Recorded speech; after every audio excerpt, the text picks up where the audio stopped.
Hi all, welcome back to Sheenu's kitchen. അപ്പോൾ ഇന്ന് ഞാൻ വന്നിട്ടുള്ളത് 1 kg വരുന്ന ഒരു റെഡ് വെൽവെറ്റ് കേക്കിൻ്റെ റെസിപ്പിയും അതുപോലെ തന്നെ അതിൻ്റെ ഡെക്കറേഷൻ വീഡിയോ ഒക്കെ ആയിട്ടാണ്. വളരെ സോഫ്റ്റ് ആയിട്ട് നല്ല സ്പഞ്ചി ആയിട്ടുള്ള ഒരു കേക്കിൻ്റെ റെസിപ്പിയാണിത്. അപ്പോൾ ഇതെങ്ങനെയാണ് ചെയ്യുന്നതെന്ന് നോക്കാം. താമസിയാതെ തന്നെ വീഡിയോയിലേക്ക് പോകാം. ആദ്യം തന്നെ എൻ്റെ സ്പഞ്ച് റെഡിയാക്കാനായിട്ട് ഞാനൊരു ബൗളിലേക്ക് ഒരു അരിപ്പ് വെച്ച് കൊടുത്തിട്ടുണ്ട്. അതിലേക്ക് 1 കപ്പ് മൈദയാണ് എടുത്തിട്ടുള്ളത്. അതിലേക്ക് തന്നെ 1 ടീസ്പൂൺ ബേക്കിംഗ് പൗഡർ ചേർത്ത് കൊടുത്തിട്ടുണ്ട്. ബേക്കിംഗ് സോഡയും നമ്മൾ റെഡ് വെൽവെറ്റിന് ചേർക്കാറുണ്ട്, പക്ഷെ ഞാനിതിൽ ലാസ്റ്റാണ് ചേർക്കുന്നത്. വിനീഗറും കൂടിയിട്ട് ആഡ് ചെയ്തിട്ടാണ് ചേർക്കുന്നത്. അപ്പോൾ ആദ്യം നമുക്ക് മൈദയും ബേക്കിംഗ് പൗഡറും കൂടെ ചേർത്തിട്ട് നല്ലതുപോലെ ഇതുപോലെ ഒന്ന് അരിച്ചെടുക്കുക. ബാക്കി വരുന്ന ഈ കട്ടകളൊക്കെ ഒന്ന് മാറ്റി കൊടുക്കാം. അപ്പോൾ ഈ അരിച്ചെടുത്തിട്ടുള്ള ഈ ഒരു ഫ്ലോറ് നന്നായിട്ടൊന്നും കൂടിയിട്ട് മിക്സ് ചെയ്തിട്ട് ഒരു സൈഡിലേക്ക് മാറ്റി വെക്കാം. ഇനി വേറെ നല്ല ക്ലീൻ ആയിട്ടുള്ള ഒരു ബൗൾ എടുത്തിട്ടുണ്ട്. ഒട്ടും തന്നെ വെള്ളമൊന്നും ഇല്ലാതെ വേണം ഈ ഒരു ബൗൾ എടുക്കാനായിട്ട്. ഇതിലേക്ക് 4 കോഴിമുട്ട എടുത്തിട്ടുണ്ട്. ഇനി അതിലേക്ക് 1 ടീസ്പൂൺ വാനില എസൻസ് ചേർത്ത് കൊടുത്തിട്ടുണ്ട്. അതുപോലെ തന്നെ 1/4 കപ്പ് പഞ്ചസാര എടുത്തിട്ടുണ്ട്. അപ്പോൾ പൊടിച്ച പഞ്ചസാരയാണ് നിങ്ങൾ ചേർത്ത് കൊടുക്കുന്നതെങ്കിൽ 1 കപ്പ് ഫുള്ളായിട്ട് എടുക്കാവുന്നതാണ്. ഇതിപ്പോൾ സാധാരണ നോർമൽ ഷുഗറാണ് എടുത്തിട്ടുള്ളത്, അതുകൊണ്ടാണ് 1/4 കപ്പ് ചേർത്ത് കൊടുത്തിട്ടുള്ളത്. ഇനി ഇതെല്ലാം കൂടിയിട്ട് നല്ലതുപോലെ തന്നെ ബീറ്റ് ചെയ്തെടുക്കാം. ഏകദേശം ഒരു 6-7 മിനിറ്റ് നല്ലതുപോലെ തന്നെ ബീറ്റ് ചെയ്യുക ഹൈ സ്പീഡിലിട്ടിട്ട്.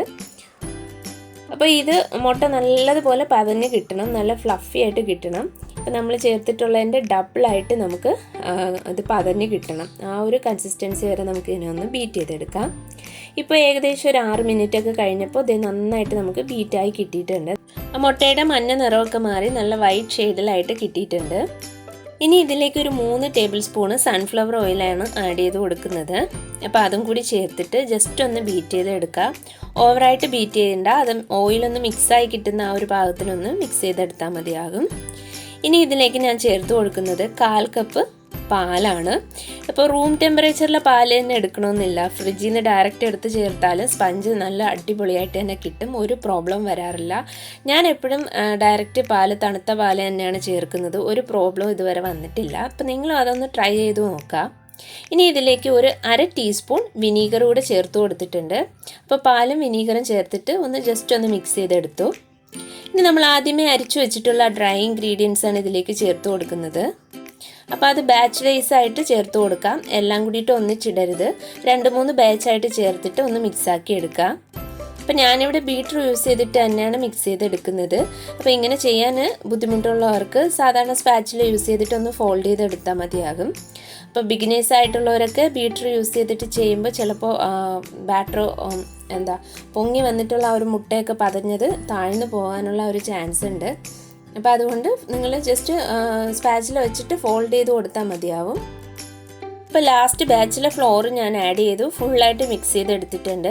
ഇനി ഇതിലേക്ക് നമുക്ക് മെയിനായിട്ട് ചേർക്കാനുള്ളത് ഫുഡ് കളറാണ്. അപ്പം റെഡ് കളറാണ് ഞാൻ ചേർത്ത് കൊടുക്കുന്നത്. ടൊമാറ്റോ റെഡാണ് എടുത്തിട്ടുള്ള കളറ്. ബെക്സ്റ്റർ എന്ന് പറഞ്ഞിട്ടുള്ളൊരു ബ്രാൻഡിൻ്റെ കളറാണ് യൂസ് ചെയ്യുന്നത്. ഞാൻ എപ്പോഴും ബാറ്ററിൽ ചേർക്കുന്നത് ലിക്വിഡ് കളറാണ്. അപ്പോൾ ഇത് യൂസ് ചെയ്യാൻ താല്പര്യമില്ലാത്തവർക്ക് നിങ്ങൾക്ക് ജെൽ കളറും യൂസ് ചെയ്യാവുന്നതാണ്. അപ്പോൾ ഈ ഒരു അടപ്പിന് ഒരു 1.5 അടപ്പ് കളർ ഞാൻ ഇതിലേക്ക് ചേർത്ത് കൊടുക്കുക. അതായത് 1 kg കേക്കിനാണ് കേട്ടോ ഈ ഒരു മെഷർമെൻറ്റിലെ കളർ ആഡ് ചെയ്യുന്നത്.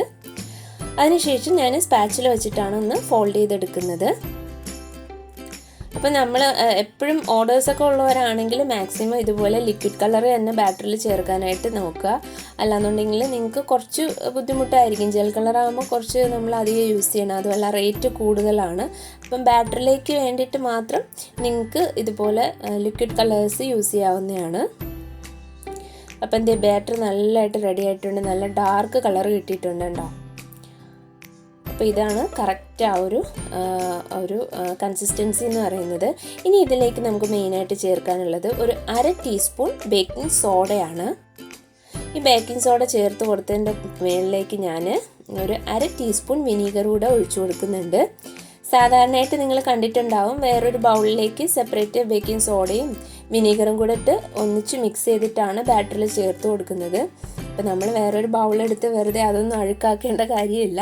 ഞാൻ എപ്പോഴും ഇങ്ങനെ ഡയറക്റ്റ് ഇങ്ങനെയാണ് കേട്ടോ ചേർത്ത് കൊടുക്കാറുള്ളത്. അതുപോലെ ബട്ടർ മിൽക്ക് ചെയ്യുമ്പോൾ സെപ്പറേറ്റ് ചെയ്തിട്ട് അങ്ങനെയും ചെയ്യേണ്ട കാര്യമില്ല. ഞാൻ നേരത്തെ കാണിച്ചതുപോലെ പാലും ആ ഒരു വിനീഗറും കൂടിയിട്ട് ഒന്നിച്ച് ഒഴിച്ചു കൊടുത്താലും മതിയാവും. ഇനി ഞാനിവിടെ 6 ഇഞ്ചിൻ്റെ 2 ടിന്നാണ് എടുത്തിട്ടുള്ളത്. അതിലേക്ക് ഈക്വൽ പോർഷനായിട്ട് ഈ ഒരു ബാറ്റർ ഒഴിച്ചു കൊടുക്കുകയാണ്. അപ്പോൾ ഇതേ മെഷർമെൻറ്റ് തന്നെ നിങ്ങൾക്ക് 8 ഇഞ്ച് ടിന്നിലും 7 ഇഞ്ച് ടിന്നിലും ഒക്കെ ചെയ്യാം. നിങ്ങൾക്ക് ചെയ്യുന്ന കേക്കിൻ്റെ ആ ഒരു ഡെക്കറേഷൻ അനുസരിച്ചിട്ട് അല്ലെങ്കിൽ ആ ഒരു മോഡൽ അനുസരിച്ചിട്ട് ടിന്ന് ചൂസ് ചെയ്യാവുന്നതാണ്. പിന്നെ എനിക്ക് ചെയ്യേണ്ട കുറച്ചൊന്ന് ഹൈറ്റിലുള്ള ഒരു കേക്ക് ആയതുകൊണ്ടാണ് ഞാൻ 6 ഇഞ്ച് ടിന്ന് യൂസ് ചെയ്തിട്ടുള്ളത്. അപ്പോൾ ബാറ്റർ ഒഴിച്ചതിന് ശേഷം നല്ലതുപോലെ ടാപ്പ് ചെയ്ത് കൊടുത്തിട്ടുണ്ട്. ഇനി ഞാൻ ഓൾറെഡി പ്രീ ഹീറ്റ് ചെയ്തിട്ടുള്ള ഓവനിൽ, അതായത് 150 ഡിഗ്രിയിലാണ് കേട്ടോ എൻ്റെ ഓവന് പ്രീ ഹീറ്റ് ചെയ്തിട്ടുള്ളത്. അതിലേക്ക് ഒരു 30 മിനിറ്റ്സ് വെച്ചിട്ട് ബേക്ക് ചെയ്തെടുക്കാം. അപ്പോൾ ഒരു 30 മിനിറ്റ്സ് കഴിഞ്ഞപ്പോൾ ഇത് ബേക്ക് ചെയ്ത് നല്ല പെർഫെക്റ്റ് ആയിട്ട് കേക്ക് ബേക്കായി കിട്ടിയിട്ടുണ്ട്. നിങ്ങളുടെ ഓവൻ്റെ ടെമ്പറേച്ചർ അനുസരിച്ച് അതുപോലെ ടൈം അനുസരിച്ച് നിങ്ങൾക്ക് സെറ്റ് ചെയ്ത് കൊടുക്കാവുന്നതാണ്. അപ്പോൾ അതെ കേക്ക് ഞാൻ ഡിമോൾഡ് ചെയ്തെടുത്തിട്ടുണ്ട്. നല്ല സോഫ്റ്റ് ആയിട്ടുള്ള കേക്കാണ്, നല്ല സൂപ്പർ സോഫ്റ്റാണ്, നല്ല സ്പഞ്ചാണ്. ഈ ഒരു റെസിപ്പി നിങ്ങൾ എന്തായാലും തീർച്ചയായിട്ടും ട്രൈ ചെയ്ത് നോക്കണം. അപ്പം ഞാൻ ഓരോ കേക്കും 3 ലേയേഴ്സായിട്ട് ഇതേവിടെ കട്ട് ചെയ്ത് വെച്ചിട്ടുണ്ട്. ഇനി നമുക്ക് കേക്ക് ഫ്രോസ്റ്റിംഗ് ചെയ്യാനായിട്ട് തുടങ്ങാം. അപ്പോൾ ഫസ്റ്റ് ഇത് 1 kgയുടെ കേക്ക് ആയതുകൊണ്ട് ഞാൻ 1.5 കിലോയുടെ ബേസാണ് എടുത്തിട്ടുള്ളത്. അതിലേക്ക് കുറച്ച് ക്രീം കൊടുത്തതിന് ശേഷം ഫസ്റ്റ് ലെയർ കേക്ക് വെച്ച് കൊടുത്തിട്ടുണ്ട്. അതിൻ്റെ മുകളിലേക്ക് ഷുഗർ സിറപ്പ് കൊണ്ട് വെറ്റ് ചെയ്തു. അതിനുശേഷം ക്രീം ഇട്ട് നന്നായിട്ടൊന്ന് സ്പ്രെഡ് ചെയ്ത് കൊടുക്കുന്നുണ്ട്. അപ്പം ഞാൻ മുന്നേയും റെഡ് വെൽവെറ്റിൻ്റെ ഡെക്കറേഷൻ വീഡിയോസൊക്കെ ഇട്ടിട്ടുണ്ട്. അപ്പോൾ അതിൽ ഞാൻ ഫില്ലിങ്സ് ആയിട്ട് സ്ട്രോബെറി ക്രഷും അതുപോലെ ചോക്ലേറ്റ് ഗ്രേറ്റ് ചെയ്തതൊക്കെ ഇട്ടിട്ടാണ് ചെയ്തിട്ടുള്ളത്. അപ്പോൾ ഇന്ന് ചെയ്യുന്ന കേക്കിൽ ഞാൻ കൊടുക്കുന്നത് ഇതുപോലെ കണ്ടൻസ് മിൽക്കാണ്. അപ്പോൾ കുറച്ച് കണ്ടൻസ് മിൽക്ക് ആഡ് ചെയ്തിട്ട് നന്നായിട്ടൊന്ന് സ്പ്രെഡ് ചെയ്ത് കൊടുക്കുന്നുണ്ട്. ഇനി വേണമെങ്കിൽ ഇതിൻ്റെ മുകളിലേക്ക് ചോക്ലേറ്റ് ഗ്രേറ്റ് ചെയ്തത്, വൈറ്റ് ചോക്ലേറ്റ് ഗ്രേറ്റ് ചെയ്തും ഇട്ട് കൊടുക്കാവുന്നതാണ്. ഫില്ലിങ്സൊക്കെ നിങ്ങളുടെ ഇഷ്ടാനുസരണം മാറ്റിയിട്ട് നിങ്ങൾക്ക് ചെയ്യാവുന്നതാണ്. ഇനി സെക്കൻഡ് ലെയർ കേക്ക് വെച്ച് കൊടുത്തിട്ടുണ്ട്. ഒന്ന് കറക്റ്റ് ലെവൽ ചെയ്ത് വെച്ച് കൊടുക്കുന്നുണ്ട് എല്ലാ ഭാഗവും. അതിനുശേഷം ഷുഗർ സിറപ്പ് കൊണ്ടിട്ട് തന്നെ നന്നായിട്ടൊന്ന് വെറ്റ് ചെയ്ത് കൊടുക്കുക. ഫസ്റ്റ് ചെയ്തതുപോലെ തന്നെ ക്രീം ഇട്ട് കൊടുത്ത് നല്ലതായിട്ട് സ്പ്രെഡ് ചെയ്ത് കൊടുക്കണം എല്ലാ ഭാഗത്തേക്കും. അപ്പോൾ കേക്ക് ചെയ്യുമ്പോഴത്തേനും ഓരോ തവണ ലെയർ ചെയ്തിട്ടും എക്സസ് ആയിട്ട് സൈഡിലേക്ക് നിൽക്കുന്ന ക്രീം ആ സമയം തന്നെ ക്രം കോട്ട് ചെയ്ത് പോവുകയാണെങ്കിൽ, സൈഡ് വൈസ് ഇതുപോലെ ഒന്ന് ക്രം കോട്ട് ചെയ്ത് പോവുകയാണെങ്കിൽ നിങ്ങൾക്ക് ഒരേ ലെവലിന് കേക്ക് കിട്ടും. കറക്റ്റായിട്ട് നിങ്ങൾക്ക് കറക്റ്റ് ഷേപ്പിന് തന്നെ കേക്ക് കിട്ടുകയും ചെയ്യും.